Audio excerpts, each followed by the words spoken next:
मां महागौरी की व्रत कथा मां भगवती का 8वां स्वरूप मानी जाती हैं। मां महागौरी नवरात्र की अष्टमी पर मां दुर्गा के 8वें स्वरूप मां महागौरी की पूजा की जाती है। हिंदू शास्त्र के अनुसार इस दिन महागौरी की पूजा के साथ कन्या भोजन कराने से जगदंबिका पूजा को स्वीकार कर सभी मनोकामना को शीघ्र पूर्ण कर देती है। शास्त्र में नवरात्रि की अष्टमी पूजा का विशेष महत्व है। असुरों का संहार करने और देवताओं का कल्याण करने के लिए ही माता को अस्त्र शस्त्र धारण करना पड़ा था। आदिशक्ति होने के बावजूद नवदुर्गे माता को महागौरी का स्वरूप क्यों लेना पड़ा, यहाँ आप इस कथा के माध्यम से जान सकते हैं। पौराणिक कथाओं के अनुसार भगवान शिव को पति के रूप में पाने के लिए मां पार्वती ने कठिन तपस्या की थी।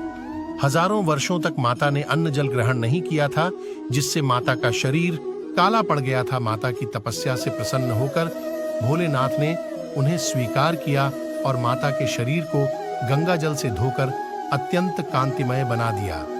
माता का स्वरूप गौरव वर्ण हो गया, जिसके बाद माता पार्वती के इस स्वरूप को महागौरी कहा गया है। वहीं माता के इस स्वरूप को लेकर एक और पौराणिक कथा काफी प्रचलित है।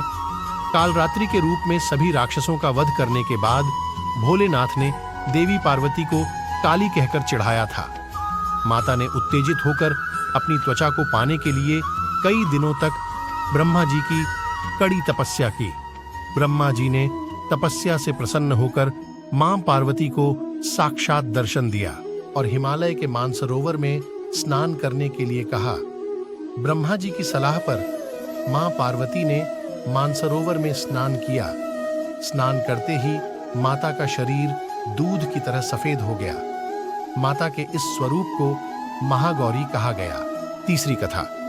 धार्मिक ग्रंथों की माने तो एक सिंह भूख से तड़प रहा था और इधर-उधर भोजन की तलाश में घूम रहा था।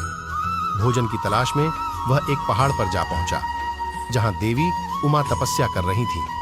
देवी को देखकर सिंह की भूख बढ़ गई और देवी की तपस्या खत्म होने का इंतजार करते हुए वहीं बैठ गया।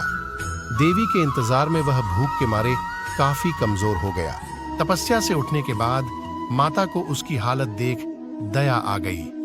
मां ने उसे अपना वाहन बना लिया, क्योंकि उसने भी कड़ी तपस्या की थी।